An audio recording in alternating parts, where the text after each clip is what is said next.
The ghost bomber of Pittsburgh. What if something was watching America's nuclear heartland from the sky, mapping every steel mill and weapons facility night after night without ever being caught? Tonight's story comes from the shadows of Cold War air defense, where radar operators tracked something that shouldn't exist, and interceptor pilots chased ghosts through the darkness over Pennsylvania. Before we dive in, a huge thank you to Greg over on Spotify for suggesting this story. These are the deep cuts we live for. And speaking of Spotify, if you're listening there, leaving a review helps us out so much in getting these stories to more people who love this kind of content. Also, drop a comment letting us know what time it is for you and where in the world you're listening from. We absolutely love seeing where everyone is tuning in from across the globe, and if you're enjoying the content, subscribing means you'll never miss when we uncover the next mystery. Alright, let's get into it. Chapter 1. Pittsburgh, a nuclear target. The Monongahela River cuts through western Pennsylvania like a vein of industrial lifeblood. In the early 1950s, the night sky above Pittsburgh glowed orange from blast furnaces that never cooled. Steel mills operated around the clock, their massive structures silhouetted against clouds reflecting the perpetual fire of American industrial might. Rail yards assembled trains that stretched for miles, carrying raw materials inbound and finished products outbound in an endless cycle of production.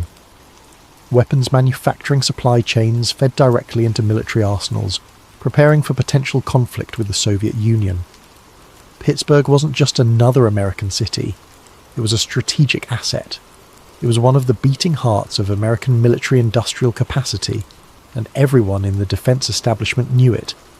The statistics told the story in cold numbers. The Pittsburgh metropolitan region produced over 30% of America's steel during this period. That steel became tank armour, naval hull plating, aircraft carrier decks, and the structural frameworks of military vehicles. The Homestead Works alone could produce enough steel in a single month to build 15 destroyers or 600 medium tanks.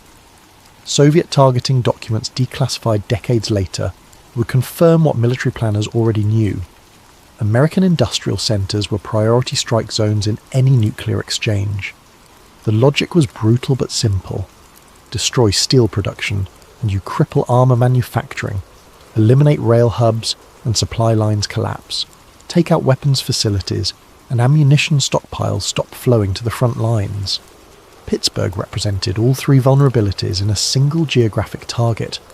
It was the perfect nightmare scenario for American defence planners, a concentration of critical assets that could be eliminated with a handful of well-placed strikes.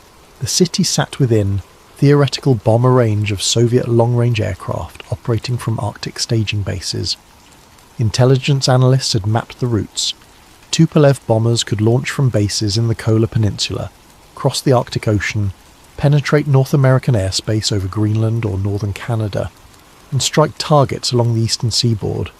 Flight profiles existed in classified intelligence briefings, showing how these aircraft could approach the eastern United States, slip through radar gaps in the northern Appalachians, and strike industrial targets before interceptors could respond. The geography worked against American defenders. The Appalachian Mountains created radar shadows, areas where terrain blocked line-of-sight coverage. Soviet planners could potentially use these gaps to mask approach routes until bombers were practically on top of their targets. These weren't paranoid fantasies.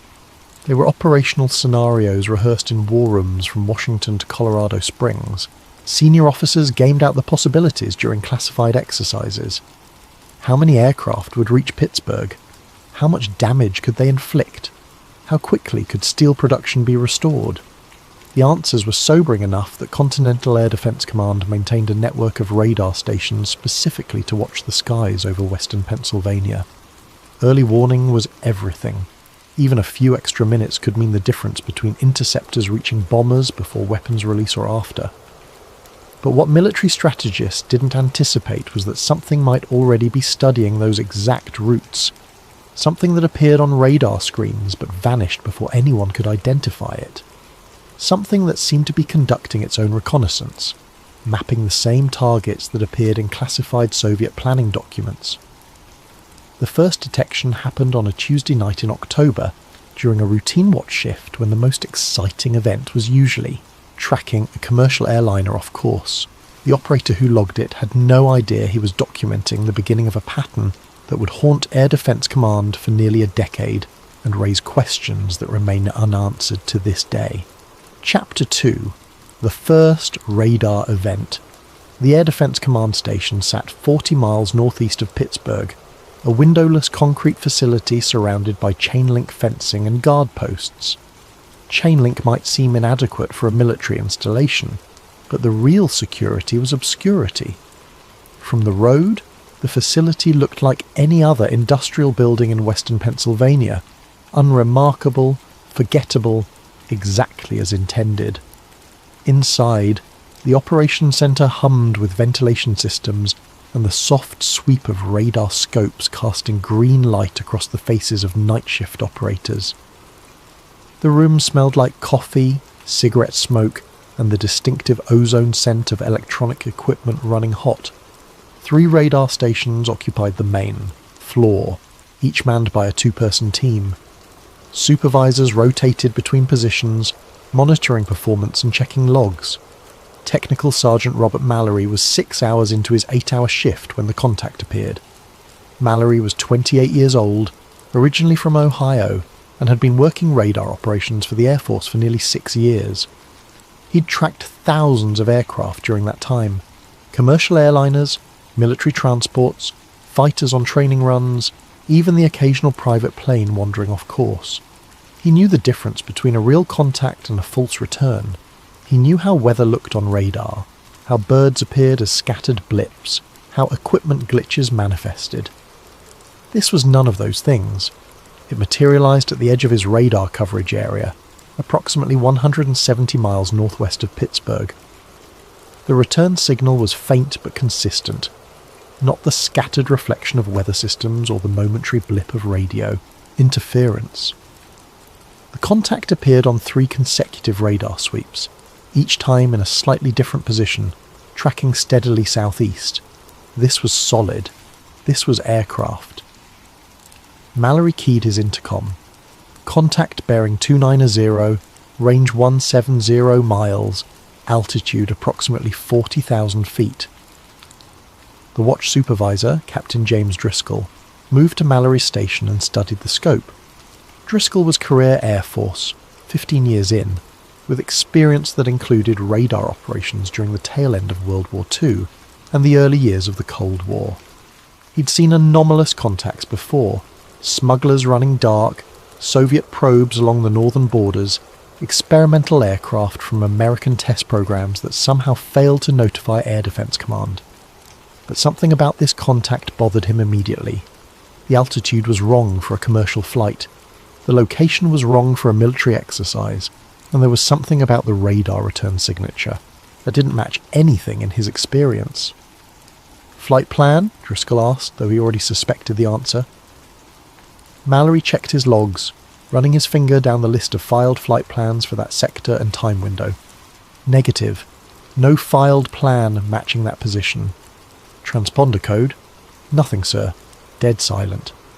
Driscoll felt the first tickle of concern settle into his gut. Commercial aircraft always filed flight plans. Always. It was federal law, and airlines followed it religiously. Military aircraft transmitted identification codes, electronic signatures that told radar operators exactly who was flying where. Even private planes operating under visual flight rules rarely flew at 40,000 feet.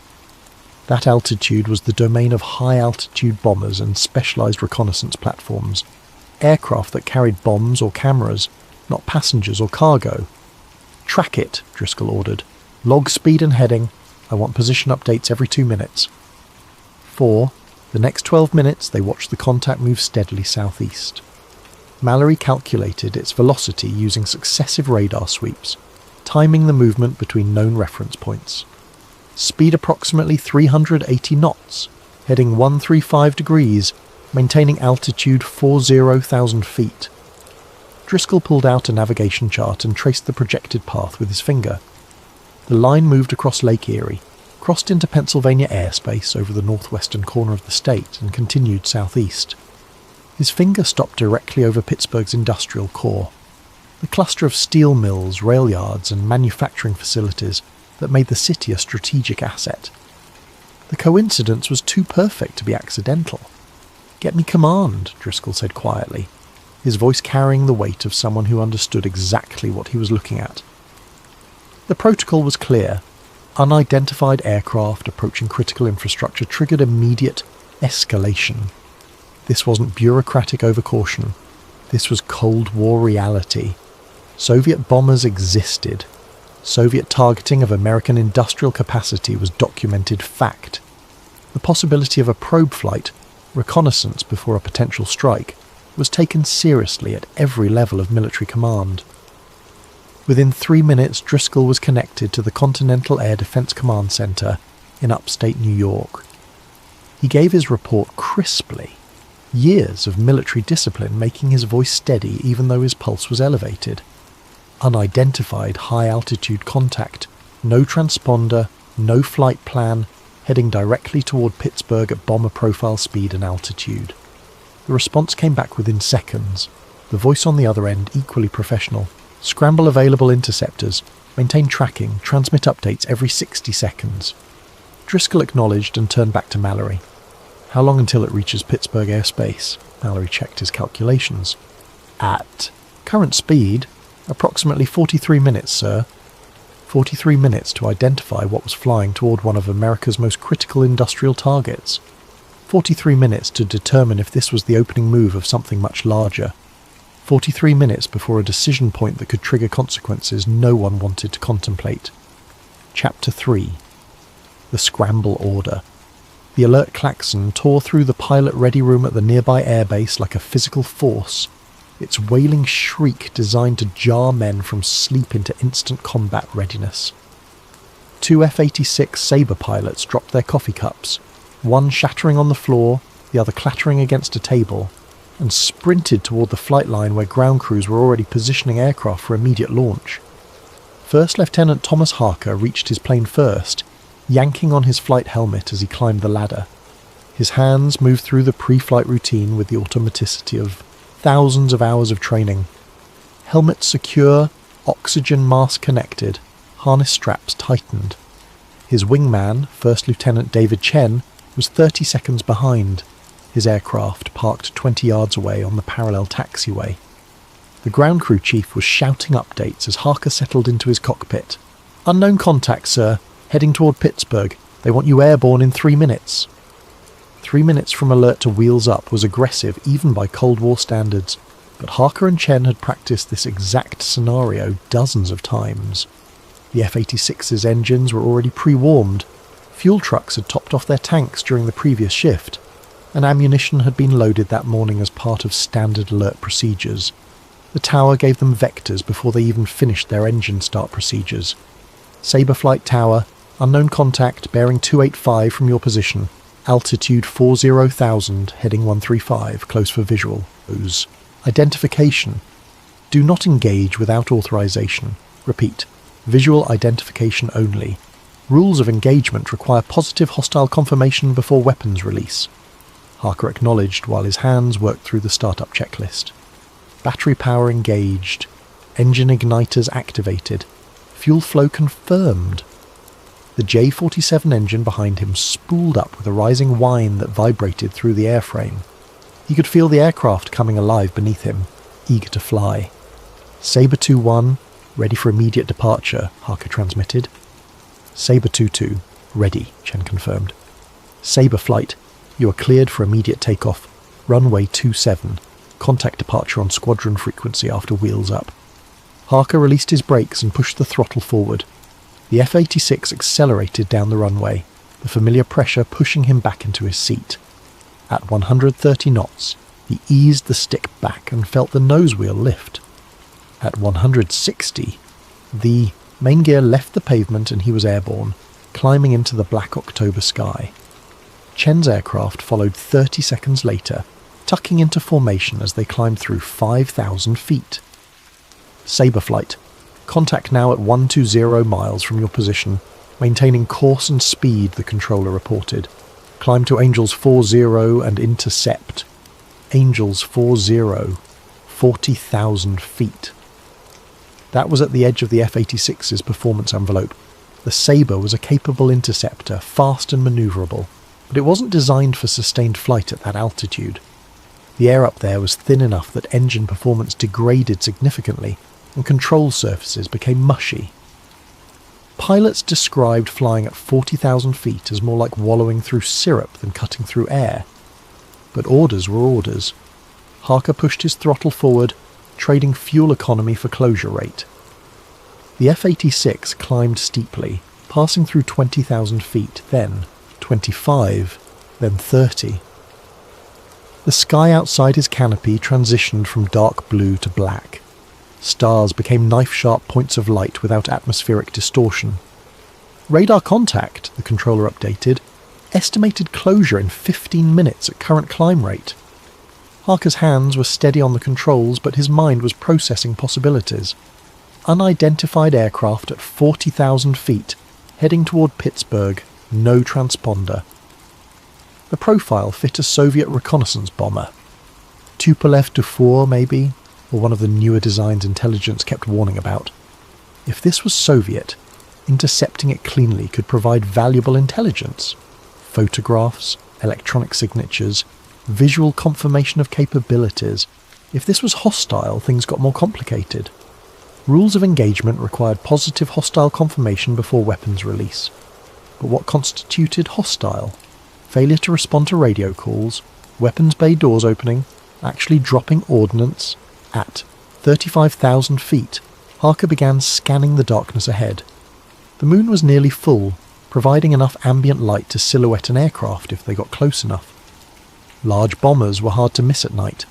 Their bulk blocked stars, their engine exhausts glowed, their metal surfaces sometimes caught moonlight. 40 miles, the controller reported. Contact maintaining altitude and course. Harker strained his eyes against the blackness. Nothing but stars and empty sky. 20 miles, adjust heading to 2905, contact should be directly ahead. Still nothing. 10 miles, you should have visual any second. Harker's radar warning receiver remained silent. His onboard radar showed empty sky.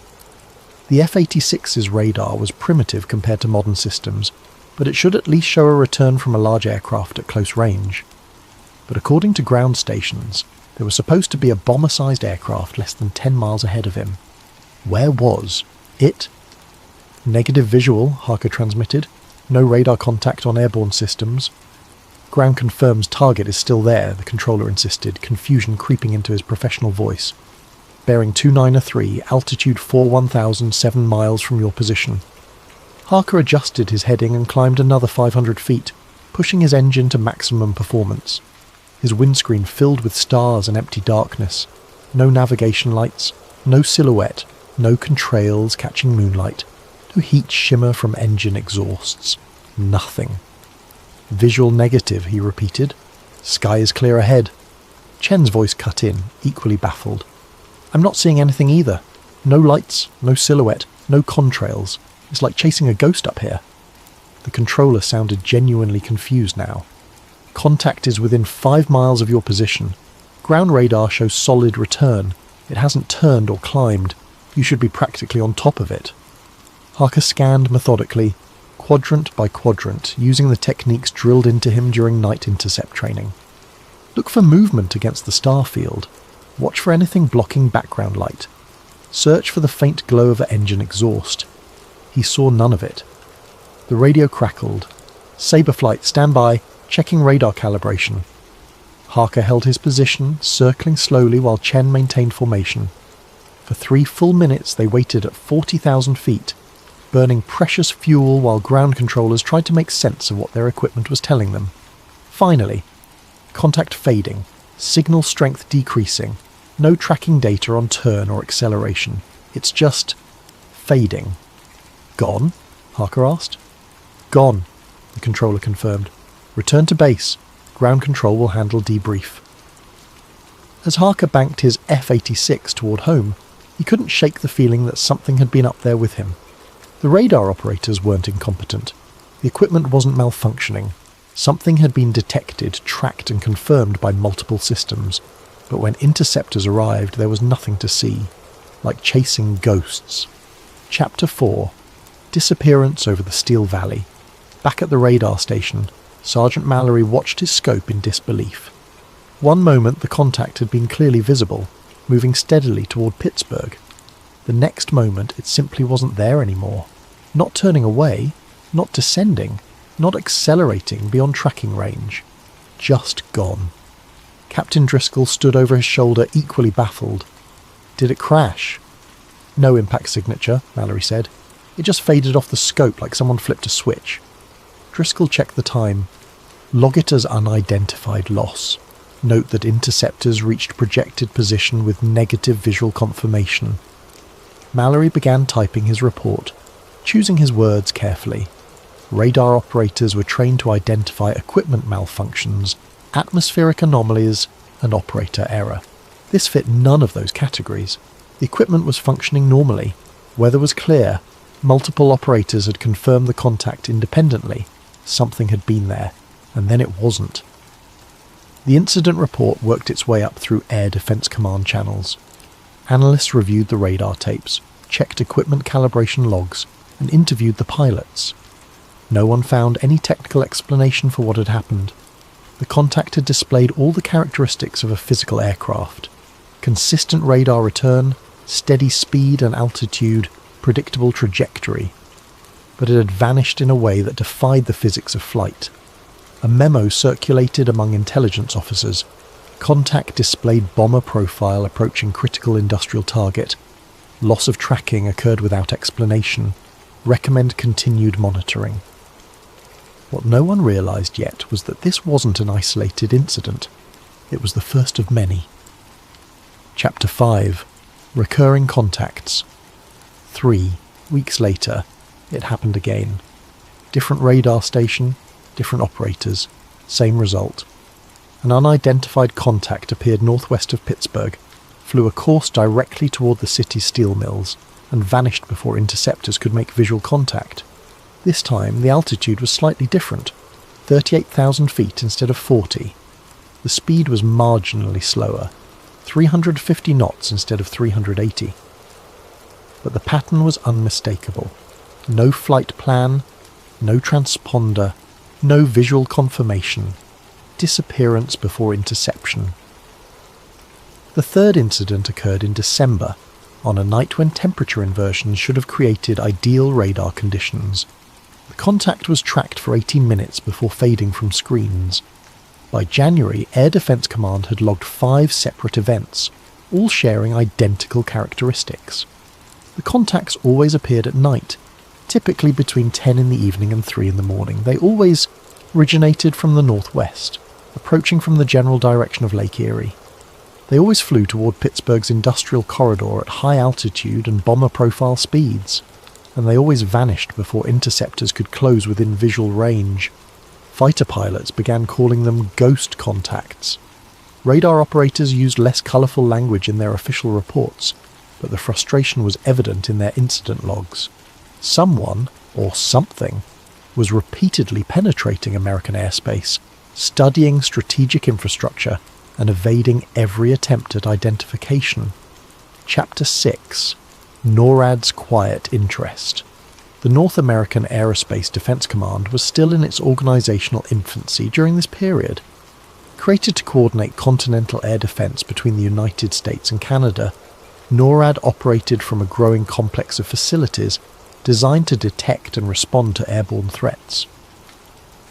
When the Pittsburgh incidents landed on the desk of the NORAD analysts, they triggered immediate concern. The Soviets had demonstrated long-range bomber capability. The Tupolev Tu-4, NATO designation Bull, could theoretically reach American industrial centres from Arctic staging bases. Intelligence reports suggested Soviet strategic planning prioritised reconnaissance of potential targets before any actual conflict.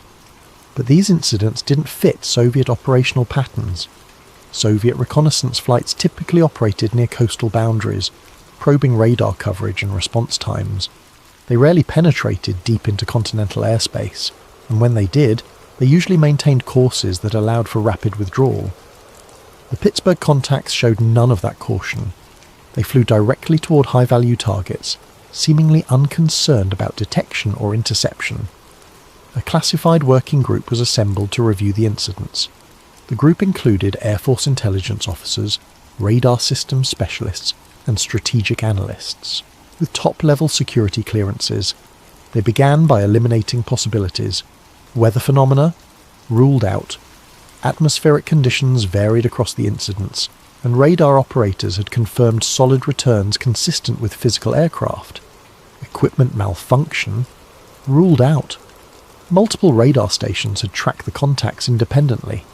Calibration tests showed all systems functioning normally. Friendly aircraft off course? Ruled out. No military or civilian flights matched the times, locations, or altitudes of the contacts. That left two possibilities: hostile reconnaissance or something completely outside their frame of reference. Chapter 7. The Soviet Hypothesis. Intelligence analysts began with the assumption that made the most sense within Cold War logic. These were Soviet probes, testing American air defences before potential bomber strikes. The theory had merit. Soviet intelligence agencies were known to conduct elaborate reconnaissance operations, long-range. Aircraft could theoretically approach from unexpected vectors, using terrain masking and electronic countermeasures to evade detection. But the evidence didn't support it. First problem: fuel logistics. The contacts appeared northwest of Pittsburgh, suggesting an approach path across the Great Lakes or southern Canada. Soviet bombers operating from Siberian or Arctic bases would need multiple aerial refuelings to reach that position. American radar networks monitored refueling tracks extensively. No such activity had been detected. Second problem: egress routes. After vanishing from radar, the contacts never reappeared on any tracking system. Soviet aircraft would need to exit American airspace somehow. Even with sophisticated jamming equipment, their return flights should have been detectable somewhere along the thousands of miles back to Soviet territory. Nothing was ever detected. Third problem: radar characteristics. Soviet bombers of that era had known radar cross-sections. The Tu-4 produced a large, distinctive return signal. These contacts were visible, but their radar signatures didn't match any known aircraft profile in American intelligence databases. Analysts ran comparison studies using captured radar data from previous Soviet incursions near Alaska and the northern Atlantic. The signatures didn't align. One intelligence officer summarized the problem in a classified memo. If these are Soviet reconnaissance flights, they are employing technology and operational methods beyond our current understanding of Soviet capabilities. That created an uncomfortable question. What if the Soviets had developed stealth technology years before anyone thought possible? Chapter 8. The Technology Gap. American stealth aircraft programs were still theoretical in the early 1950s. Engineers understood the basic principles, shaping an airframe to deflect radar signals, using specialized materials to absorb electromagnetic energy, but practical implementation was decades away. The F-117 stealth fighter wouldn't fly until the 1980s. The B-2 bomber came even later. In the early Cold War era, every aircraft was visible to radar, and stealth was the domain of science fiction. Or so everyone believed. The NORAD working group commissioned a technical assessment from aeronautical engineers and radar specialists. The question was simple: could an aircraft exist that evaded radar detection using known technology? The answer came back in a classified report that raised more questions than it answered. Theoretically, yes, but only under extremely limited conditions.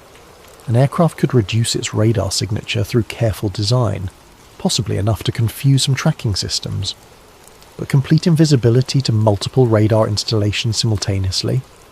That would require technology far beyond anything in American or Soviet arsenals.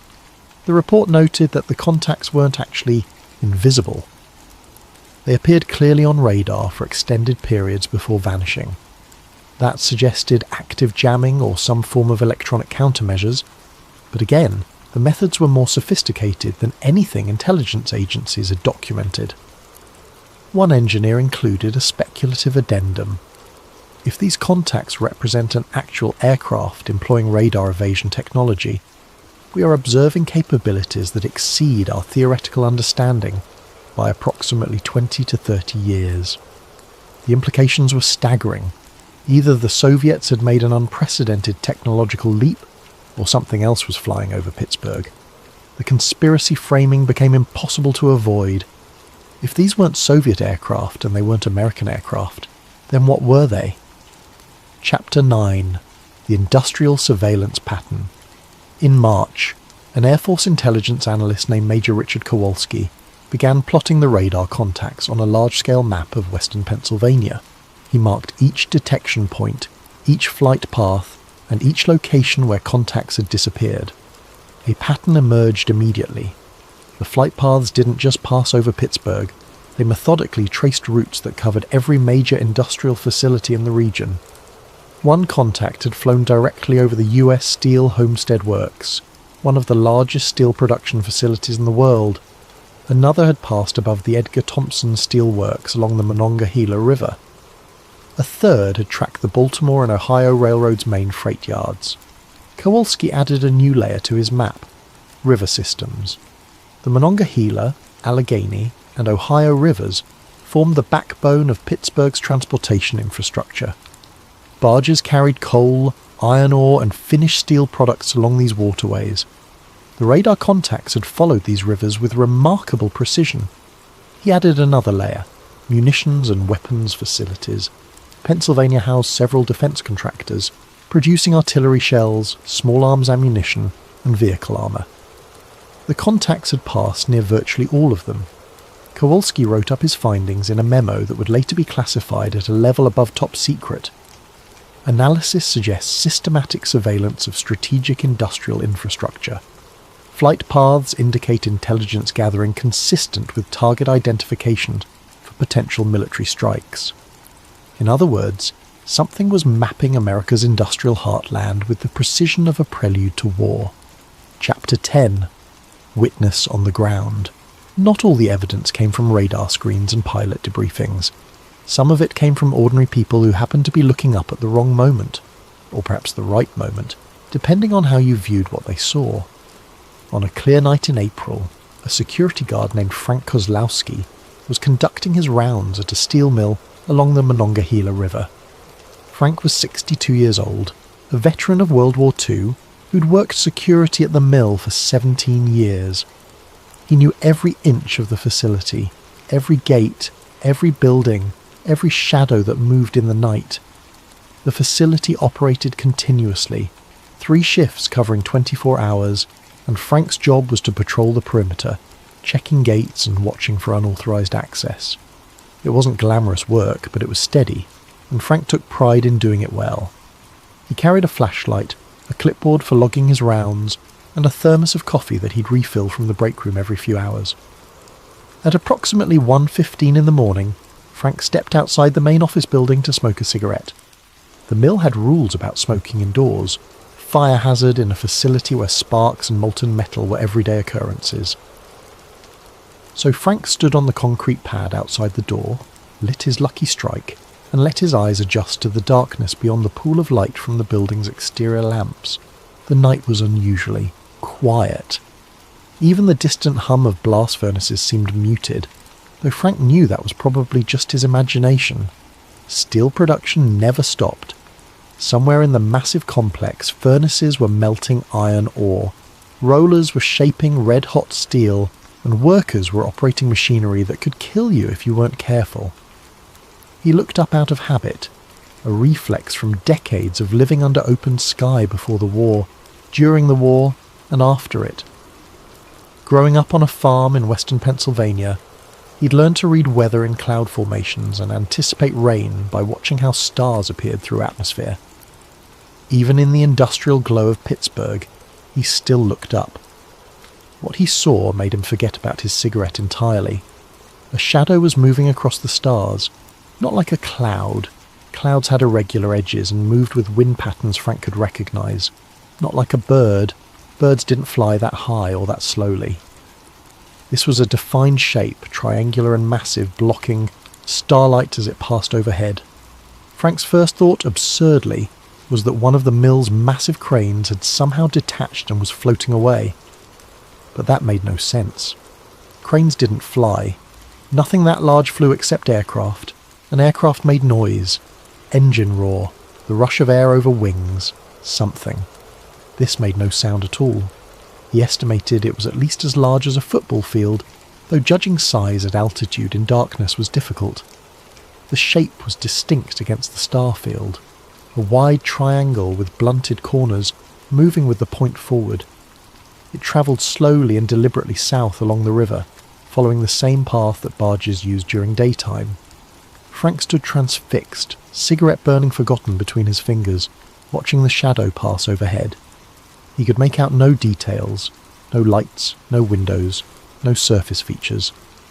Just a black silhouette against the slightly less black sky, moving steadily and silently. He watched it for nearly 30 seconds before it passed beyond the mill's tall smokestacks and disappeared from view. His hands were shaking when he went back inside to log the incident. The logbook was standard procedure. Security guards documented everything unusual, from suspicious vehicles near the fence line to equipment malfunctions to weather events that might affect operations. Frank opened the book to a new page and wrote the date and time. Then he hesitated. How did you describe what you'd seen? Large triangular object, no lights, no sound, moving south along river. That sounded crazy. It sounded like something a drunk would report, not a veteran with 17 years of reliable service. His supervisor, a younger man named Tom Brennan, came into the office while Frank was still deciding what to write. Everything okay on the rounds? Frank looked up. Tom, can I ask you something? You ever see anything weird flying around here at night? Tom shrugged. Define weird. We get planes from the airport sometimes. Helicopters occasionally. Why? Frank told him. He described the shadow, the shape, the complete absence of sound. He watched Tom's expression shift from curious to sceptical to concerned. You feeling all right, Frank? You didn't maybe have a few drinks before shift? I'm stone sober, Tom. I know what I saw. Tom was quiet for a moment, clearly weighing how to respond. Finally, look, you probably saw a weather balloon, or reflected light from the furnaces creating shadows on clouds. This place plays tricks on your eyes at night. Believe me, I've seen all kinds of strange things that turned out to be nothing. No point making yourself look crazy by putting it in the logbook. Just, maybe don't mention it to anyone else, okay? Frank wanted to argue, but he also understood Tom's point. A veteran security guard reporting triangular flying objects would raise questions about his fitness for duty. At 62, Frank couldn't afford to lose this job, so he nodded and closed the logbook without writing anything. But he didn't forget. 2 weeks later, an Air Force investigator showed up at the mill. He wasn't in uniform. Civilian clothes, plain sedan, briefcase that looked government issue. He identified himself as being from the Department of Defense and asked to speak with the security staff about general facility security protocols. It seemed routine. The government periodically reviewed security at defence-related industrial facilities, making sure proper procedures were being followed. Tom Brennan handled most of the interview, walking the investigator through gate procedures, visitor logs, and employee screening processes. Frank was sitting in the break room when the investigator finished with Tom and asked if he could speak with the security guards individually. When Frank's turn came, the investigator, he'd introduced himself as Agent Phillips, asked the standard questions about procedures and protocols. Then, almost as an afterthought, have you or any of your colleagues observed any unusual aerial activity near the facility? Aircraft flying low, helicopters, anything out of the ordinary? Frank felt his pulse quicken. The question was too specific to be random. Someone knew something. He made a decision. Yes, actually. About 2 weeks ago I saw something I couldn't explain. Philip's expression didn't change, but Frank noticed he'd pulled out a notebook. Can you describe what you saw? Frank did, providing every detail he could remember. The time, approximately 1:15 in the morning. The shape, triangular with blunted corners.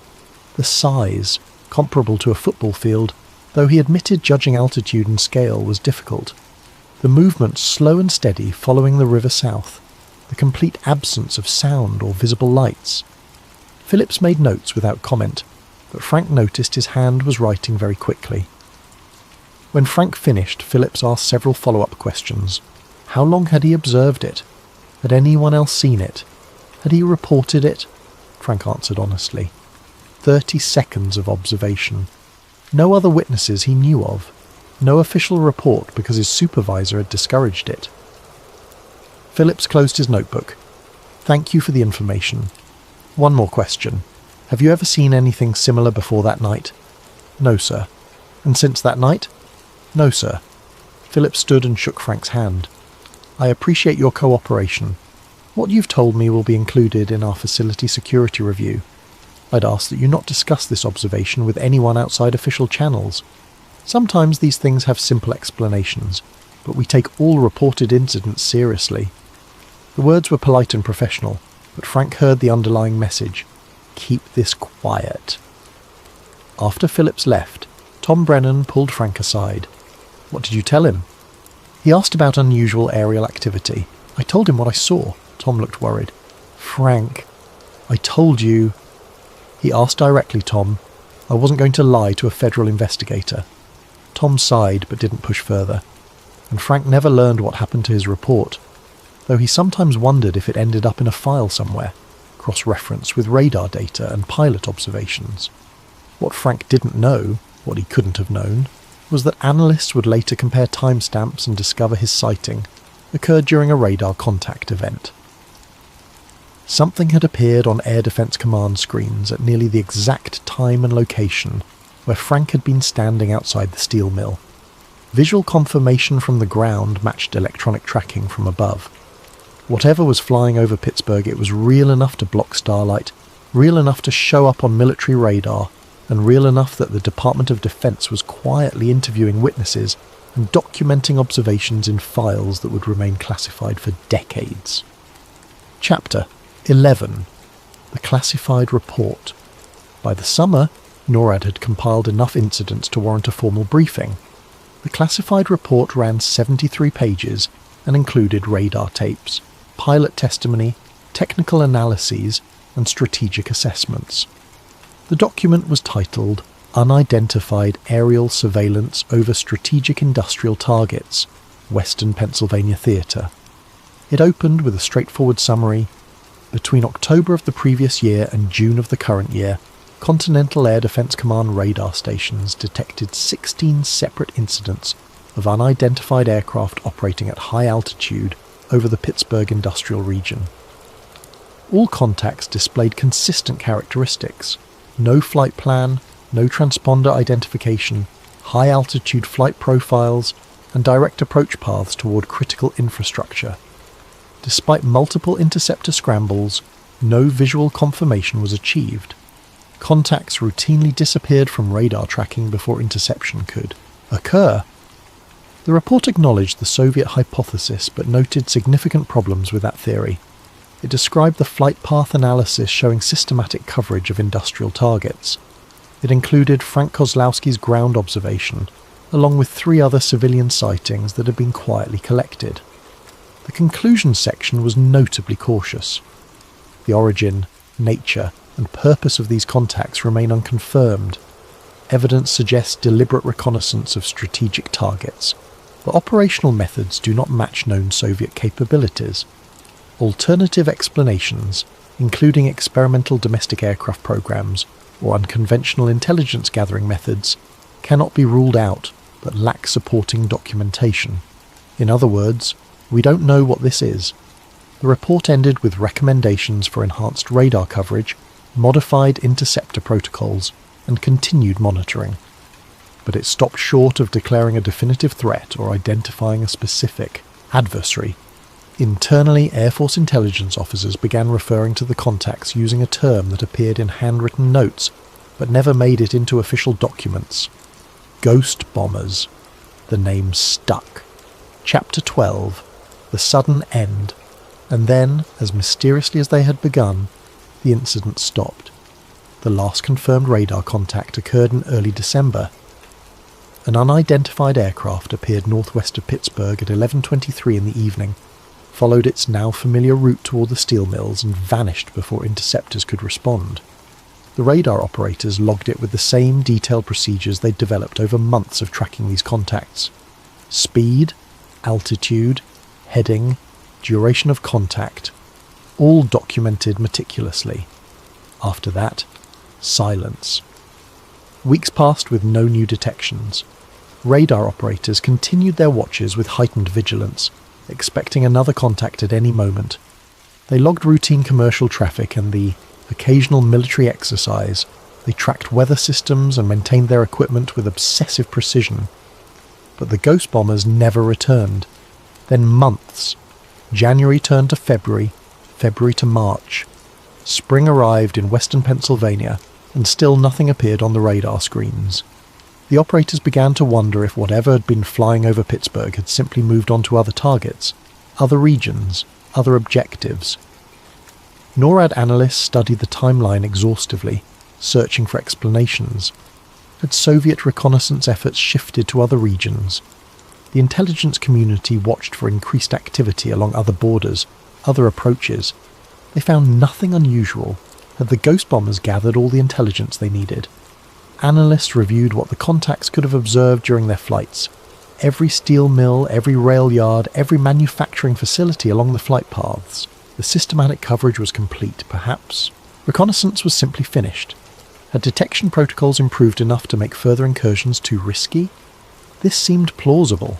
American air defense capabilities were constantly evolving, and perhaps the contacts had determined that continuing operations would eventually lead to definitive identification.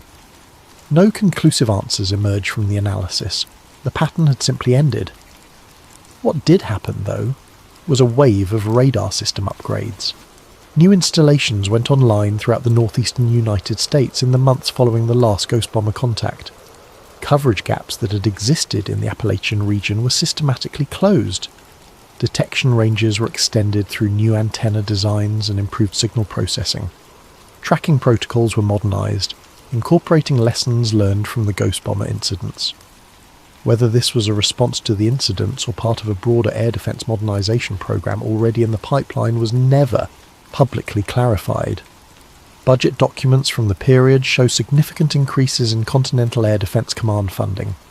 Personnel training programs were expanded. New radar facilities appeared on maps. The official justification was always framed in terms of general Soviet threats and the need to maintain robust continental defense. But analysts who had tracked the Pittsburgh incidents couldn't help noticing the timing. The ghost bombers disappeared right as the systems designed to catch them became operational.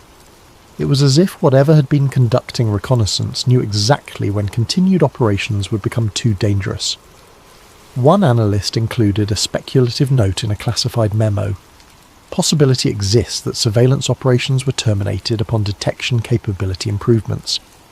If contact source maintained awareness of our defensive capabilities in real time, they would have known when continued operations risked definitive identification. In other words, they knew when we got good enough to catch them, and they stopped coming. Epilogue. The bombers that never dropped payloads. Pittsburgh steel mills continued operating throughout the Cold War. The city's industrial capacity never faced the destruction that Soviet targeting documents suggested might come. No bombs fell on the river valleys. No invasion materialized. The ghost bombers, whatever they were, never completed any apparent mission beyond observation. Decades later, after the Soviet Union collapsed and archives were opened, researchers searched for evidence of secret reconnaissance programs that might explain the Pittsburgh incidents. They found extensive documentation of Soviet intelligence operations, including aerial reconnaissance missions near American borders, but nothing matched the pattern of contacts over western Pennsylvania. No Soviet aircraft of that era had the capability to penetrate that deep into American airspace repeatedly without detection along entry or exit routes. No electronic warfare systems matched the radar evasion characteristics. No operational plans described missions that aligned with the observed flight paths. The incidents remained unexplained in Russian archives, just as they remained classified in American ones. Frank Kozlowski, the security guard who saw the triangular shadow, lived until the early 2000s. In his final years, he occasionally told the story to friends and family, always insisting he'd seen something real that night along the Monongahela River. Some of the radar operators who tracked the contacts spoke about them after retirement, careful to avoid specifics that might still be classified. They all said the same thing. Whatever appeared on their scopes was solid, real, and unlike anything they'd encountered before or since. The official explanation, to the extent one exists, is bureaucratic ambiguity, unidentified contacts, insufficient data, no confirmed threat, but the pattern was too precise to be random. The surveillance was too systematic to be accidental. Something studied Pittsburgh's industrial infrastructure night after night, mapping routes and identifying targets, then disappeared before anyone could prove what it was. If those were bombers, they never dropped their payloads. If they were reconnaissance platforms, they collected intelligence for a war that never came. And if they were something else entirely, something outside the categories of Soviet threats or American secrets, then the question becomes even more unsettling. Because whatever they were, they knew exactly what they were looking for. They found it, they documented it, and then they left, taking their secrets back into the darkness they came from. The Ghost bombers flew through one of the most tense periods of the Cold War, when nuclear annihilation felt inevitable, and every radar contact could be the beginning of World War III. But they never attacked. They never revealed themselves. They simply watched. And that might be the most disturbing part of all. Because if something was studying us that carefully, mapping our vulnerabilities with such precision, the only reason it would stop is if it had learned everything it needed to know. The question isn't whether the Ghost bombers existed. The radar tapes and pilot testimony confirm they did. The question is, what were they preparing for that never came? And somewhere, in a locked filing cabinet in a government basement, sits a 73-page report that suggests someone in authority took those questions very seriously. Sleep well.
Before we begin, if you're enjoying this story, please use your hype points on this video. It helps the channel more than you possibly know. If you're listening on Spotify, leaving a review makes a massive difference for us. And if you'd like, drop a comment letting us know what time it is where you are and where in the world you're listening from. We absolutely love seeing where everyone is tuning in. And of course, if you enjoy this kind of content, please consider subscribing. It means everything.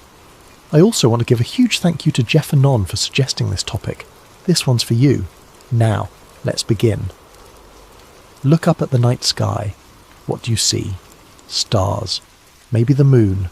Perhaps a satellite drifting slowly across the darkness.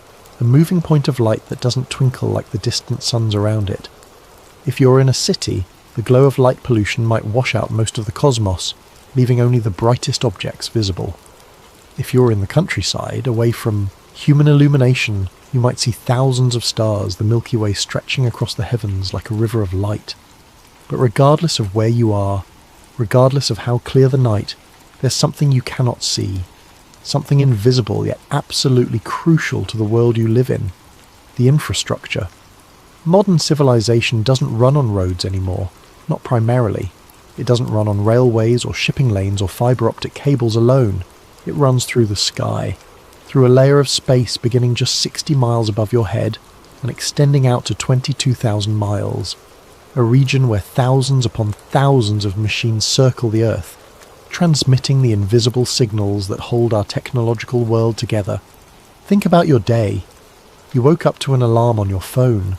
Your phone knew the exact time because it's synchronized with satellites. You checked the weather. That forecast came from satellites monitoring atmospheric conditions across the globe. You drove to work. Your car's navigation system triangulated your position using signals from satellites orbiting overhead. You made a phone call. Even if you used a cell tower, that tower coordinated with others using satellite timing signals. You checked your bank account. That transaction was verified through networks that depend on satellite communication links. None of this is visible. None of it requires your awareness or understanding. It simply works, invisibly, constantly, reliably. We trust this system completely. We've built our entire civilization around assumptions of orbital infrastructure. We don't think about it because we don't have to. We assume it works because it always has, at least in our lifetimes. But what if the space above us is already more dangerous than we're being told?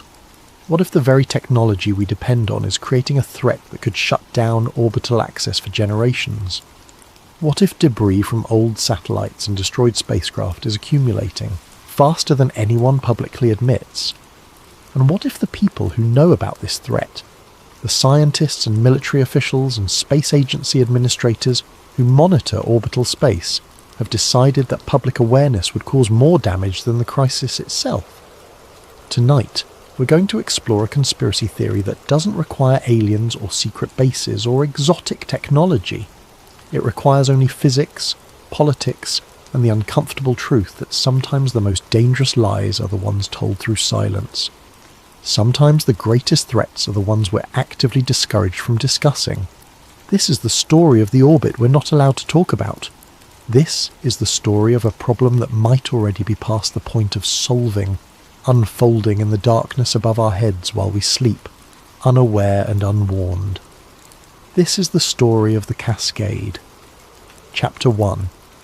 The Scientist Who Warned Us.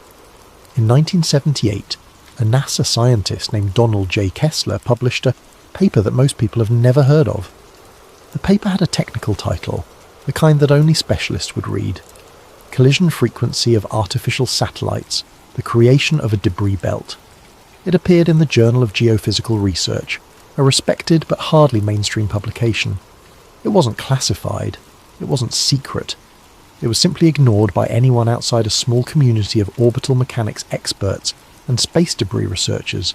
Ignored because the problem it described seemed too distant, too theoretical, too inconvenient to address. Kessler wasn't a wild-eyed prophet or a fringe scientist. He was exactly the opposite. He worked at the Johnson Space Center in Houston, one of NASA's premier facilities, the nerve center of American human spaceflight operations.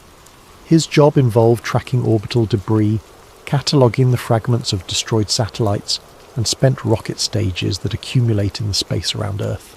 It was unglamorous work, the kind of careful, methodical analysis that forms the foundation of space operations but rarely makes headlines. At the time, there weren't many satellites up there. A few hundred, maybe, depending on how you counted. The space age was still young. Sputnik had launched only 21 years earlier. The moon landings were less than a decade in the past. Space felt infinite, a vast emptiness surrounding our small planet. The idea that we could actually clutter it, that we could fill orbital space with enough junk to create lasting problems, seemed absurd to most people. But Kessler saw something others didn't. He had a mathematician's mind, an understanding of exponential growth and cascade effects. He recognized patterns in the debris data that suggested trouble ahead. He understood that orbital space, despite its vast size, wasn't actually infinite in practical terms. Useful orbits, the altitudes and inclinations that made satellites valuable for communication or observation, were limited. And once you placed enough objects in those limited regions, probability started working against you. His paper proposed a scenario that would later bear his name, Kessler syndrome. The concept was elegant in its logic and terrifying in its implications. Once the density of objects in any given orbital region reaches a critical threshold, collisions become not just possible but inevitable. The mathematics were straightforward. More objects meant more chances for impacts. Each collision creates fragments, hundreds or thousands of them depending on the energy involved. Those fragments don't fall to Earth, at least not quickly. They remain in orbit, spreading across their orbital plane, creating new hazards for other spacecraft. Eventually you reach a point where collisions create more debris than atmospheric drag removes. The process becomes self-sustaining, a runaway chain reaction.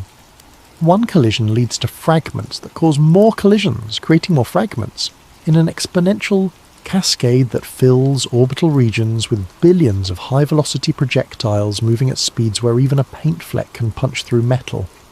In this scenario, launching new satellites becomes suicidal. Existing satellites are gradually destroyed, one by impacts they can't avoid or predict. The infrastructure of modern civilization, all those invisible signals we depend on, crumbles, and orbital space becomes unusable for decades, perhaps centuries, until natural decay gradually clears the debris field. When Kessler first proposed this idea, it was purely theoretical, a mathematical possibility, something that might happen if we weren't careful, if we didn't manage orbital operations responsibly, if we allowed debris to accumulate unchecked. Space agencies acknowledged it the way governments acknowledge long-term risks like climate change or pandemic preparedness. They formed committees, they published reports, they promised to address it eventually when it became more pressing, when the danger moved from theoretical to practical. But the thing about exponential processes is that they don't look dangerous until they're already out of control. The early stages appear manageable, trivial even. One collision here, one satellite failure there. Nothing systematic, nothing that suggests a crisis. And by the time the pattern becomes undeniable, by the time everyone agrees that action is necessary, the threshold has usually already been crossed. Theory has a way of becoming reality when nobody's paying attention. And in the decades since Kessler published his warning, something changed in orbital space. Something that transformed his theoretical possibility into a practical nightmare. Chapter 2. When Theory Met Reality, January 11th, 2007. A Thursday morning in most of the world, though time zones make precision difficult when discussing events in space. Above China, at an altitude of over 500 miles, something happened that changed orbital space forever. Something that transformed Kessler's theoretical cascade into a documented, measurable reality. The Chinese military launched a ballistic missile from the Xichang Satellite Launch Center in Sichuan province. The facility wasn't secret. It had been used for satellite launches since the 1980s, but this launch was different. Its target wasn't a commercial payload destined for orbit. It wasn't a scientific instrument or a communications satellite. Its target was already in space, had been for years. The missile was a kinetic kill vehicle, designed to destroy its target through sheer impact rather than explosives. It carried no warhead in the conventional sense. It didn't need one. At orbital velocities, mass alone is enough. The kinetic energy of a high-speed collision exceeds any chemical explosive. The target was a Chinese weather satellite called Fengyun 1C. It had been launched in May of 1999, had served its purpose, and had been inactive for years, dead hardware circling uselessly at an altitude where it would remain for decades before natural decay brought it down. The missile struck perfectly. The impact occurred at over 500 miles altitude, in an orbital region crowded with active satellites. The Fengyun satellite, weighing nearly 1,700 pounds, disintegrated. In less than a second, one object became thousands. Metal fragments, electronic components, solar panel pieces, all of it transformed into high-velocity projectiles orbiting at roughly 17,000 miles per hour.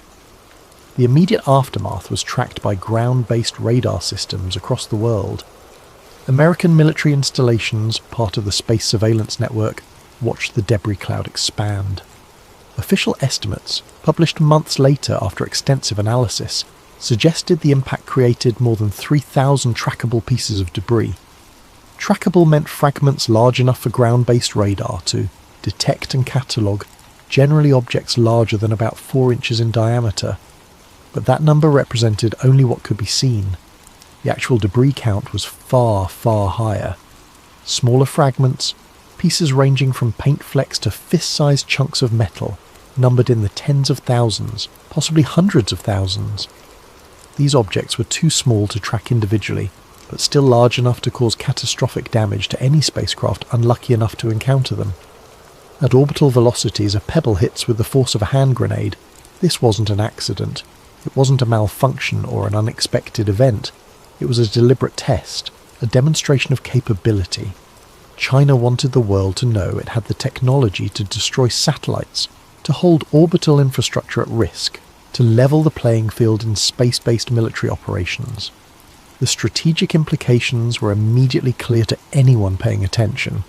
Space had been militarized since the beginning of the space age.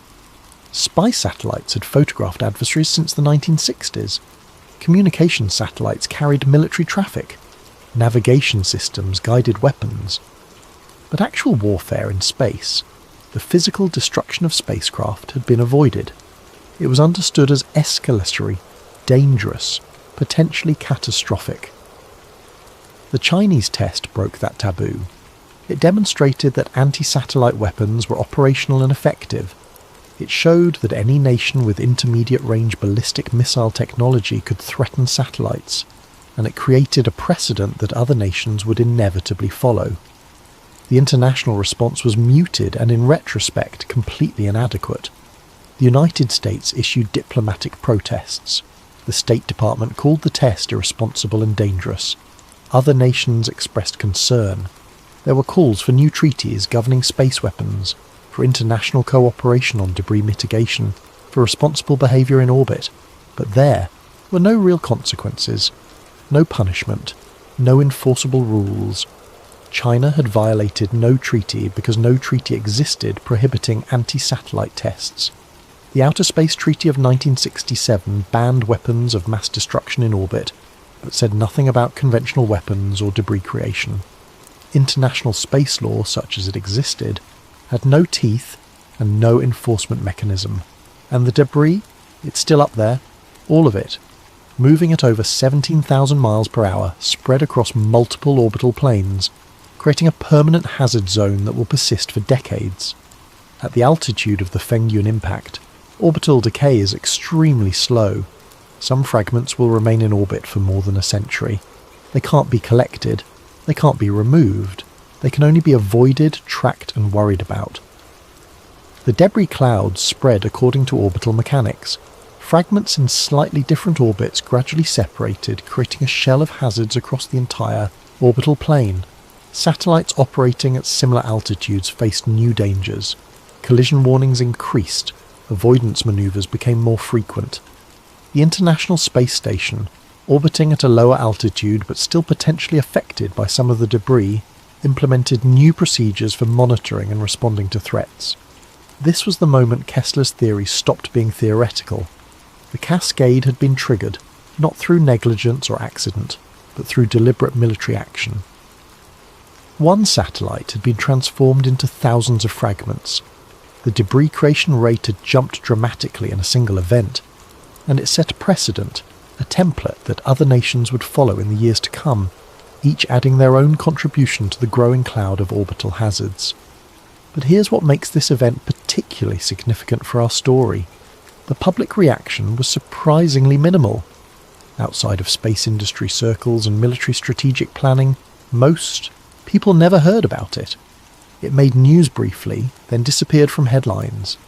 Life continued normally. Satellites kept working, GPS kept functioning. The crisis, such as it was, seemed technical and distant, a problem for specialists to manage, and that response, that public indifference, taught governments and space agencies an important lesson. Orbital debris could accumulate dramatically without triggering widespread concern. The danger could grow in plain sight, documented and tracked, without requiring uncomfortable public conversations or expensive mitigation efforts. Silence was acceptable. Business as usual was possible, and the cascade could continue quietly in the darkness above our heads. Chapter 3. The Quiet Accumulation. After the Chinese test, something interesting happened. Something that conspiracy theorists point to as evidence of either profound naivety or calculated strategy. The world didn't pull back from orbital operations, it didn't slow down satellite launches or implement strict debris mitigation rules. Instead, it accelerated. The commercial space industry exploded in the years following 2007. Private companies, funded by billionaire entrepreneurs and venture capital, began launching satellite constellations on a scale previously unimaginable. The barriers to entry dropped dramatically. Launch costs decreased. Satellite manufacturing became more efficient. What had once required government resources and multi-billion-dollar budgets became accessible to private corporations. SpaceX, founded by Elon Musk, announced plans for Starlink in late 2015. The concept was ambitious to the point of seeming absurd. A constellation of thousands of small satellites in low Earth orbit working together to provide global internet coverage. Not hundreds of satellites, thousands! Eventually, if the full plan was realised, tens of thousands. The first Starlink satellites launched in May 2019, 2 prototypes initially, then batches of 60 satellites at a time. The launches came rapidly, sometimes multiple times per month. By the early 2020s, Starlink had become the largest satellite constellation in history, with thousands of active spacecraft and plans to expand far beyond that. Other companies followed the same playbook. OneWeb, a British satellite operator, announced plans for a constellation of hundreds of satellites providing global internet. Amazon unveiled Project Kuiper, planning for over 3,000 satellites. Chinese state enterprises revealed their own mega constellation plans, matching or exceeding Western proposals. The numbers became difficult to comprehend. In the entire history of spaceflight from 1957 through 2000, humanity had launched roughly 5,000 satellites total. Now, single companies were planning to launch that many within a few years. The orbital environment was transforming from a carefully managed domain into something closer to an industrial zone, crowded and chaotic.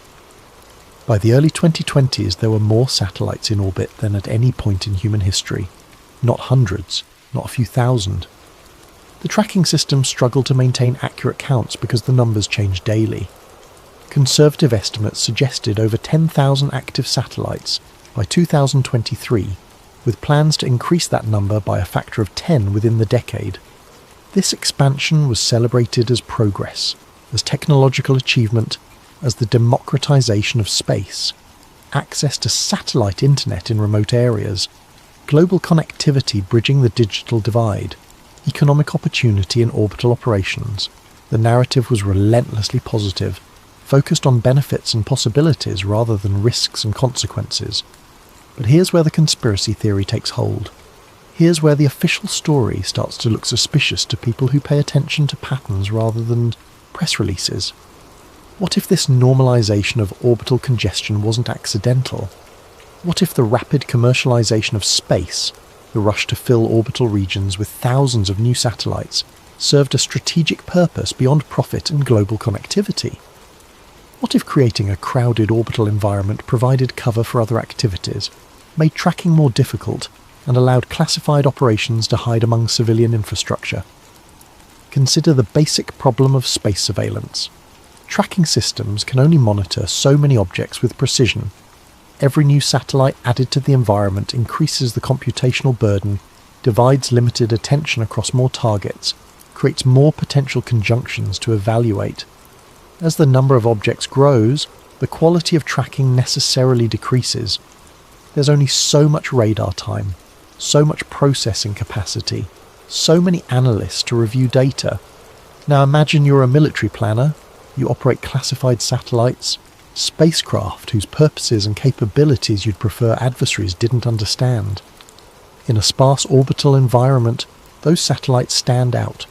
Their movements can be tracked, their maneuvers analysed, their purposes inferred through careful observation. But in a crowded environment, one where thousands of commercial satellites are manoeuvring constantly, where new launches happen weekly, where the baseline noise is overwhelming. In that environment, classified operations become much harder to distinguish. A military satellite can manoeuvre and claim it was avoiding debris. Hardware can be deployed and attributed to commercial purposes. Activities that would raise flags in a quiet environment become invisible in the chaos. This provides plausible deniability. It creates strategic ambiguity. and it transforms orbital space from a transparent domain into an opaque one, where adversaries can't be certain what's happening, what's deliberate, what's accidental. So when thousands of new satellites flood into orbit, when commercial constellations expand at unprecedented rates, when the entire orbital environment becomes congested and difficult to monitor, who benefits? Perhaps the companies launching the satellites, certainly. But also the military and intelligence agencies of every spacefaring nation, all of whom operate in an environment where secrecy is easier to maintain and activities are harder to verify.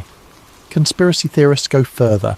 They suggest that some commercial satellite operators may be directly or indirectly working with government agencies, that constellations might serve dual purposes, that the line between civilian and military space operations has blurred to the point of meaninglessness.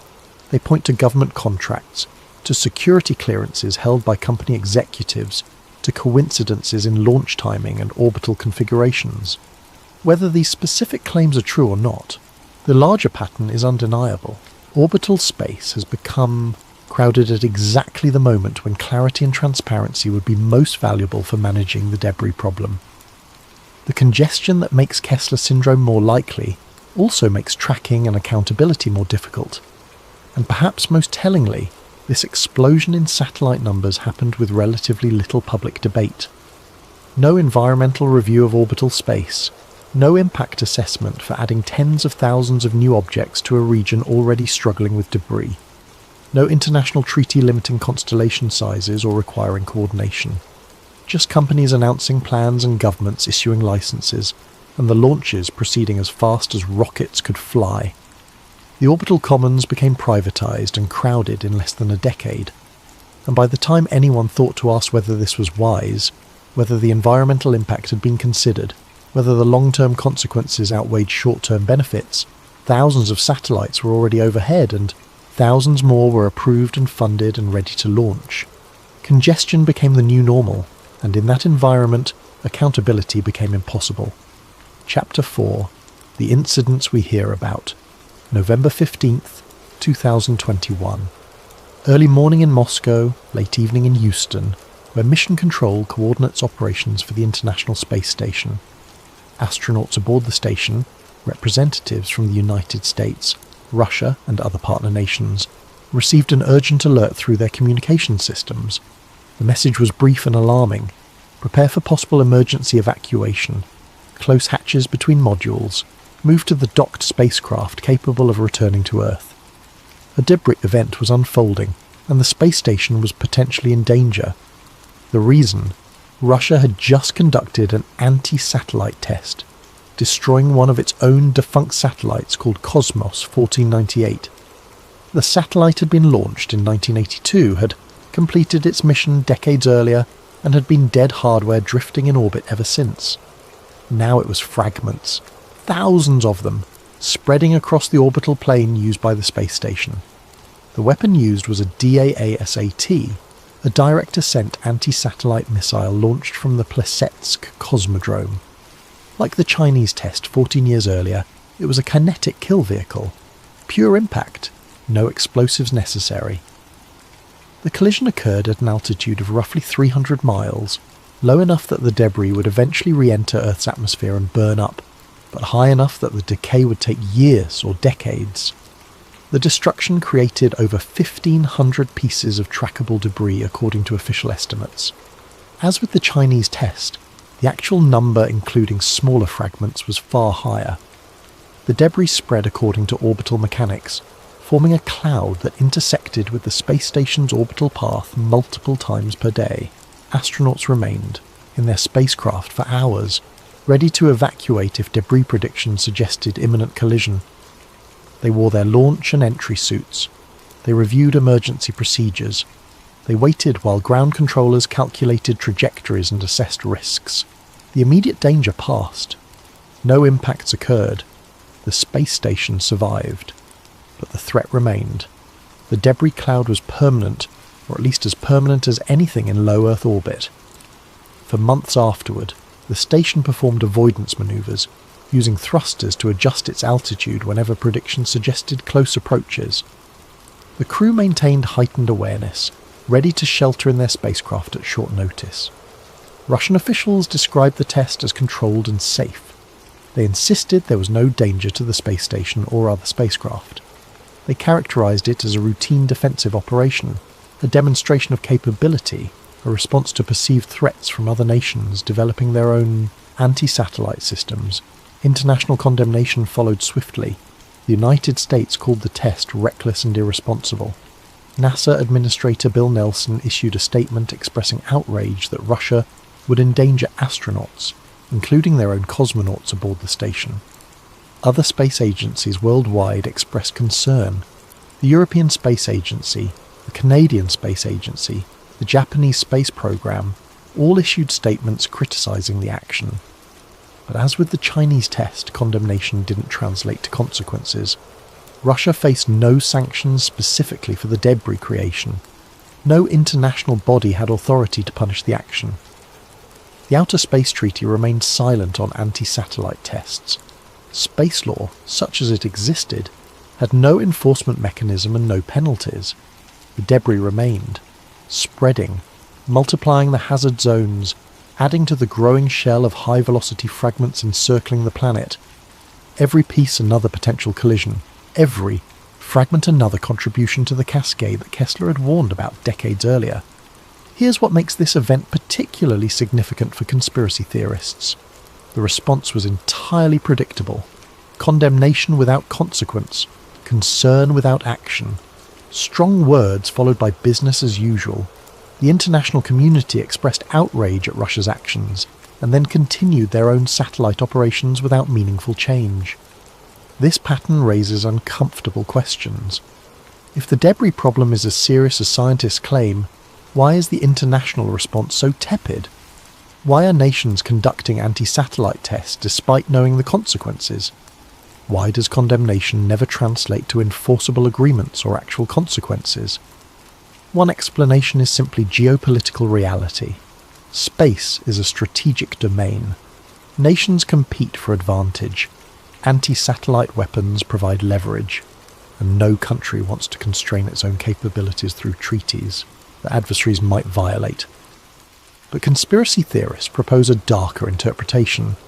They suggest that the public outrage is performative, that behind closed doors, space agencies and military officials understand that debris creation serves strategic purposes, that the cascade is not something to be prevented but something to be managed and perhaps even weaponized. Think about it from a strategic perspective. Every debris event makes orbital space more dangerous for everyone. It levels the playing field. If you can't match an adversary's satellite capabilities through technology and numbers, you can make those capabilities less reliable through environmental degradation. You create an environment where everyone's hardware is at risk, where no one can maintain clear dominance, where the uncertainty itself becomes a strategic factor, and the public incidents, the tests that make headlines, might represent only a fraction of what's actually happening. Because here's another uncomfortable question. How many similar incidents never reach headlines? How many satellite losses are quietly attributed to technical failures when they're actually collisions? How many military spacecraft are destroyed by debris or anti-satellite weapons in incidents that remain classified? The space station incident became public because you can't hide astronauts sheltering in their spacecraft. You can't classify events that affect crew safety without triggering questions from partner nations. The International Space Station operates as an international collaboration, which means transparency requirements that military satellites don't face. But military satellites, those operate under layers of secrecy. Their orbits are known only approximately, their purposes are classified, their capabilities are never fully disclosed, and when they fail, when they're destroyed, when they disappear from tracking systems, the explanations are minimal and the investigations are secret, so the Russian test that endangered the space station was public because it had to be. But how many other debris-creating events happen in higher orbits, in regions used primarily by military and intelligence satellites, in spaces where transparency doesn't exist and questions aren't asked? We don't know. We can't know. And that uncertainty, that gap in public knowledge, is exactly where conspiracy theories take root and grow. Chapter 5. Classified collisions. Military satellites operate under layers of secrecy. Their orbits are known only approximately. Their purposes are classified. Their capabilities are never fully disclosed. When these satellites fail, the explanations are vague. Anomaly, technical malfunction, end of operational life.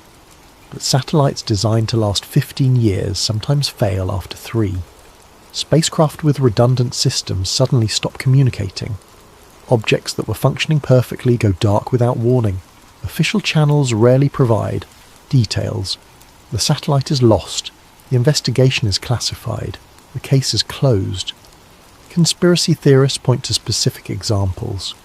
In 2009, an American commercial satellite called Iridium-33 collided with a defunct Russian military satellite, Cosmos 2251. This collision was confirmed publicly because the Iridium satellite was commercial, its loss immediately noticeable to paying customers. The impact created thousands of debris fragments. It was the first confirmed accidental collision between 2 intact satellites. But here's the question. Was it really the first? Or was it simply the first that couldn't be hidden? Military satellite failures happen regularly. Some are acknowledged in brief official statements. Most are not. The hardware simply disappears from tracking systems, noted internally but never explained publicly. The conspiracy theory suggests that many of these losses are actually collisions, that the cascade, effect predicted by Kessler, is already underway, happening slowly, fragment by fragment, in the classified portions of orbital space where public oversight doesn't exist. And if that's true, then we're being told everything is fine while the infrastructure we depend on gradually disintegrates above our heads. Chapter 6. The near misses. Satellites don't stay in fixed positions. They drift. Orbits decay. Unexpected solar activity changes atmospheric drag. Debris from old collisions spreads into new trajectories. To avoid impacts, satellites perform avoidance maneuvers. Thrusters fire. Orbits adjust. The spacecraft moves to a safer altitude or inclination. These maneuvers happen constantly, thousands of times per year. Space operations centers monitor potential conjunctions, moments when 2 objects will pass close enough to pose a collision risk. Operators calculate probabilities, assess dangers, and decide whether to move. Most of these events are never mentioned publicly.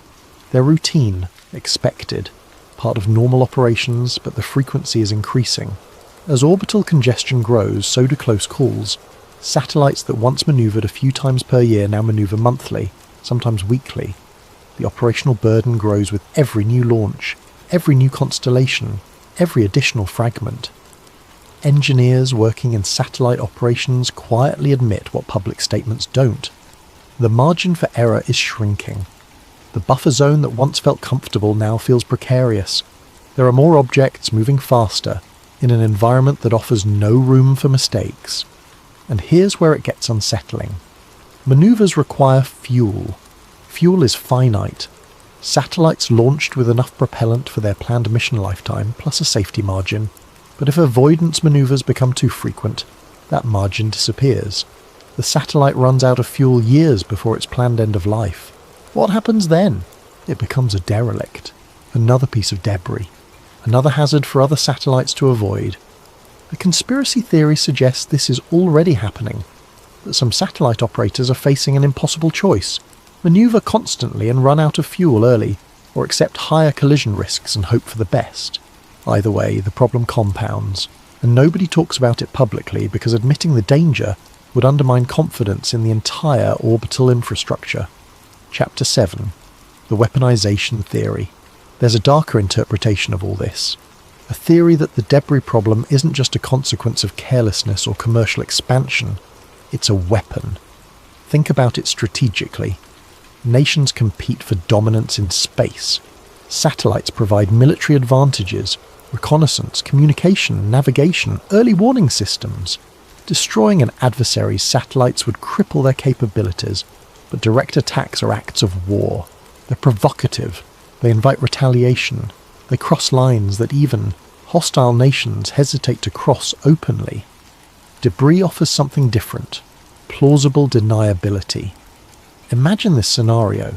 A nation conducts an anti-satellite test, claiming it's for peaceful purposes, a demonstration of defensive capability.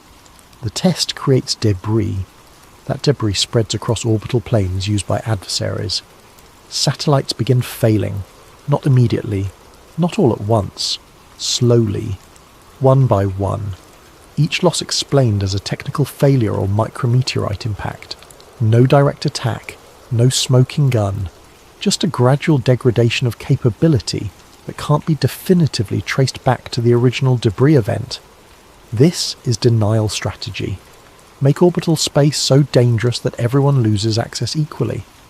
Level the technological playing field by poisoning the commons. If you can't dominate space, make it unusable for everyone. Conspiracy theorists point to the timing of anti-satellite tests. China in 2007, Russia in 2021. These weren't accidents. They were messages, demonstrations that orbital space can be weaponized through debris creation, and that the damage can be spread across years and attributed to 100 different causes. And the response from other nations? Public condemnation, and then their own satellite launches continue. Their own classified programs expand. The cycle perpetuates. If this theory is correct, then the cascade isn't a disaster we're trying to prevent. It's a strategy we're pretending doesn't exist. Chapter 8. Why panic must be avoided. Here's a truth that space agencies and governments understand. Public perception matters more than public safety. Let me explain what I mean. Modern society depends entirely on satellite technology. GPS guides navigation systems. Weather satellites warn of approaching storms. Communication satellites carry internet traffic. Financial networks use satellite links for international transactions. Emergency services rely on satellite coordination. All of this works because people trust it. They don't think about it. They assume the technology functions reliably because it always has. Now imagine what happens if that trust breaks. If people become aware that orbital space is filling with debris, that collisions are increasing, that the entire satellite infrastructure might fail catastrophically within their lifetime, GPS navigation becomes suspect. People start doubting weather forecasts. International commerce faces uncertainty. Markets react to perceived risks. Investment in satellite-dependent technology declines. The entire economic and social framework built on orbital infrastructure begins to crack. And here's the critical part. The technology itself might still be functioning. The danger might still be years or decades away. But public fear creates immediate consequences. Economic disruption, political pressure, demands for expensive solutions to problems that can't be solved quickly. From a government perspective, this is a worst-case scenario. You get all the damage of a crisis without the actual crisis occurring yet. You undermine the system while it's still working, creating the very collapse you are trying to prevent. So what's the alternative? Silence. Careful management of information. Acknowledgement of concerns in technical forums while maintaining public confidence through reassuring statements. Let the experts handle it quietly. Keep the population unaware until solutions are in place.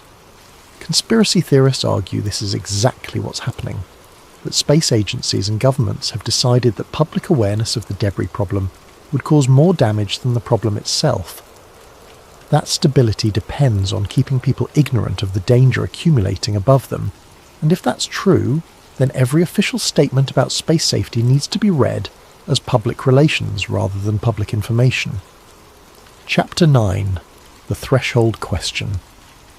There's a mathematical concept in systems theory called a tipping point.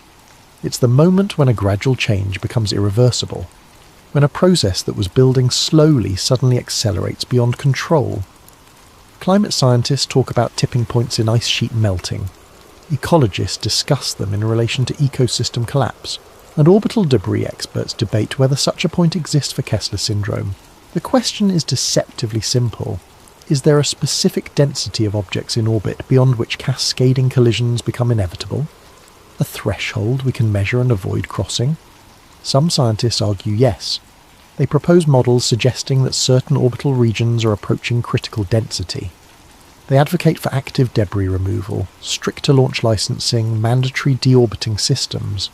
They warn that without intervention, the cascade will begin within decades. Other scientists are more cautious. They point out that orbital space is vast, that collision probabilities are still relatively low, that technology improvements might outpace debris accumulation. They suggest the risk is manageable with appropriate regulation. But here's where conspiracy theory enters the picture. What if we've already crossed the threshold? What if the tipping point is in the past, and we're now watching the slow-motion cascade unfold? Think about what that would mean. The collisions we know about, the ones publicly acknowledged, might just be the visible portion of a much larger process. The debris creation rate might already exceed our ability to track it. The cascade might be happening in orbital regions we can't monitor effectively, among satellite populations we're not told about. And the silence from official channels wouldn't be about preventing panic. It would be about managing an irreversible disaster that's already underway. This version of the theory suggests that space agencies understand the situation perfectly. They know the cascade has begun, they know it can't be stopped, and they've decided that gradual managed decline of orbital infrastructure is preferable to sudden public awareness and the chaos that would follow. In this scenario, every new satellite launch is understood as temporary. Every orbital operation is conducted with the knowledge that its lifespan is limited not by technology, but by the growing debris field. The space age is ending, and we're living through its final decades without being told. Is this plausible? The mathematics suggests it's possible. The secrecy around military satellites makes it unverifiable, and the continued expansion of commercial satellite operations could be interpreted either as confidence that the danger is manageable, or as a rush to extract value from orbital space before it becomes unusable. The truth is, we don't know. And that uncertainty is exactly what conspiracy theories thrive on. Chapter 10. The World After Orbit. Let's engage in a thought experiment. Imagine that the cascade is real, that the threshold has been crossed, and that orbital space is gradually becoming unusable.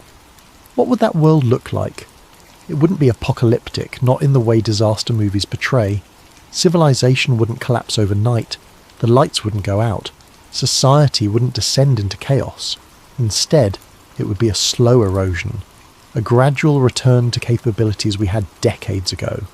GPS accuracy would degrade first, navigation systems would become less reliable, ships and aircraft would return to backup systems, delivery routing would become less efficient, the precision we've come to expect would fade, weather forecasting would suffer next. Satellite imagery provides the foundation for modern meteorology. Without constant orbital observation, prediction windows would shorten. Hurricane tracking would become less accurate. Climate monitoring would lose its global perspective. Communication networks would fragment. Remote areas currently served by satellite internet would lose connectivity. International broadcasting would face limitations. The global instantaneous communication we take for granted would become regional and delayed. Earth observation would decline. Climate science would lose crucial data sources. Environmental monitoring would become patchy and incomplete. Illegal fishing and deforestation would become harder to track. Our understanding of planetary changes would dim. Most importantly, we wouldn't be able to fix it. Launching new satellites would become extremely dangerous, possibly impossible. The debris field would persist for decades or centuries depending on altitude. Orbital space would be off limits to humanity until natural decay eventually cleared the fragments. This wouldn't end technological civilization. We'd adapt. We'd rebuild ground-based systems. We'd invest in alternatives. But we'd lose something profound. The ability to see Earth from above, to communicate globally in real time, to treat the planet as a single, interconnected system. And here's the conspiracy angle. What if preparations for this scenario are already underway? What if governments and major corporations are quietly developing contingency plans, backup systems, alternative technologies that don't depend on satellites? What if the push for ground-based fibre networks, for localised communication systems, for regional rather than global supply chains, is partially motivated by the unspoken understanding that orbital infrastructure is becoming unreliable? What if the future is already being built around the assumption that we're losing the sky? Epilogue. The sky still looks empty. Tonight, step outside and look up. The sky appears unchanged. The same stars that guided ancient navigators still shine. The moon follows its eternal course. Everything seems peaceful, timeless, infinite. But what you don't see matters more than what you do. Above the visible darkness, in the thin shell of space where atmosphere becomes void, thousands of objects circle at impossible speeds. Satellites transmitting the data that runs modern life. Debris fragments from decades of exploration and conflict. A growing cloud of hazards that no human eye can perceive. If the conspiracy theories are true, this invisible infrastructure is failing. Not catastrophically, not obviously, but incrementally, collision by collision, fragment by fragment, in a cascade that might already be irreversible. And we're not being told because the truth would cause more damage than the lie. Or perhaps the truth is simpler. Perhaps the danger is real but manageable. Perhaps space agencies are taking appropriate precautions. Perhaps the debris problem is being addressed through technological solutions and international cooperation. Perhaps everything is fine. But consider this. If the danger above us were obvious, if the cascade were visible, if the threat were unmistakable, it would already be too late. The nature of exponential growth is that it appears insignificant until it becomes overwhelming. The characteristic of cascade failures is that they seem impossible right up until they're inevitable. So we trust, we launch satellites, we build constellations, we depend more deeply every year on infrastructure floating in an environment we can't protect and barely understand. And somewhere, in classified briefing rooms and technical conferences, people who know more than we do make decisions about what we should and shouldn't hear, about which risks to acknowledge and which to quietly manage, about whether public awareness serves public interest. Maybe they're right. Maybe the silence is necessary. Maybe knowing would change nothing except our peace of mind. Or maybe we deserve to understand what's happening in the space our civilization depends on. Maybe the orbit we're not allowed to talk about is the one we most need to discuss. The sky still looks empty, but every night invisible to human eyes fragments continue their dance. Satellites maneuver, operators calculate probabilities, engineers monitor close approaches, and the shell of debris grows imperceptibly denser.